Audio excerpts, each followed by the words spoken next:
King Charles III is heading to the United States next month, but this isn't just another royal tour. Amid political turbulence, family drama, and international conflicts, this visit could make or break relationships in ways the public rarely sees.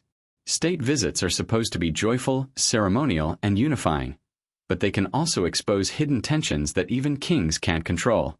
Planning this trip has taken months. Buckingham Palace, the Foreign Office, the UK Embassy in Washington, and yes, the Trump administration itself, have all been involved in mapping out the perfect schedule. Dates, locations, and guest lists may seem trivial, but in reality, they are loaded with meaning. Every decision is watched, every gesture interpreted. The dates and venues weren't the biggest challenge. The real hurdle? The fragile state of the so-called special relationship between the United Kingdom and the United States.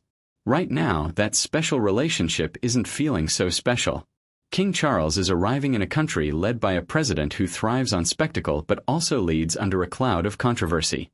Reports claim that Trump appreciates pomp and ceremony, yet the king's presence isn't a casual social visit, it's a calculated act of diplomacy. He will be expected to make the president look favorably toward the UK while carefully avoiding any political missteps. Even kings have their hands full when politics collide with protocol. And the backdrop is anything but simple. President Trump is engaged in a controversial military offensive against Iran. The tension in Washington is palpable. For King Charles, it's a delicate balancing act. As a constitutional monarch, it isn't his role to judge policies, yet he must support the UK government and strengthen transatlantic ties. Every handshake, every smile, even every pause will be scrutinized for meaning. And in this environment, royal ceremony can feel surprisingly heavy. The trip is further complicated by family drama. Prince Andrew, the king's younger brother, is now a major issue for the royal family. While King Charles and Queen Camilla visit the White House, Congress isn't far away. Several lawmakers reportedly want Andrew to give evidence about his ties to Jeffrey Epstein.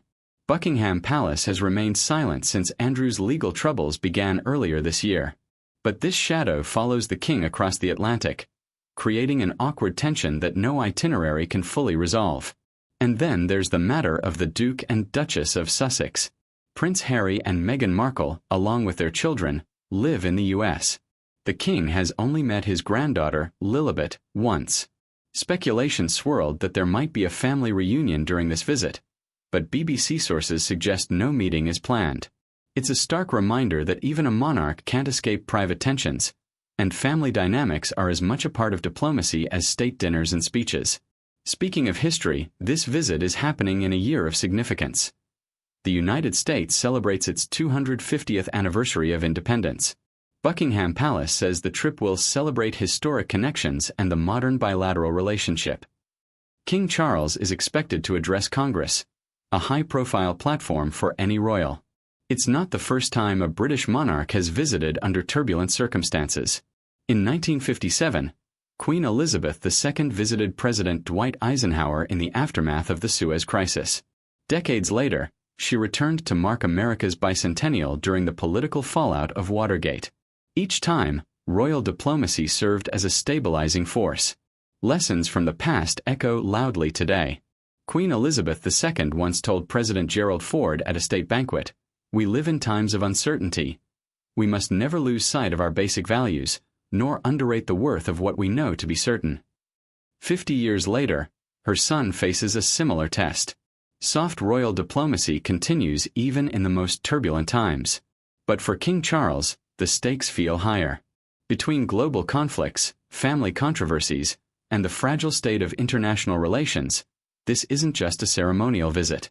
It's a test of leadership, of poise, and of how a modern monarch can influence a world still watching every move. The US will watch. The UK will watch. And the king himself will have to navigate a maze of expectations, history, and human drama that few ever see. This visit could define the early reign of King Charles III, and perhaps remind the world that even kings must sometimes carry the weight of history on their shoulders.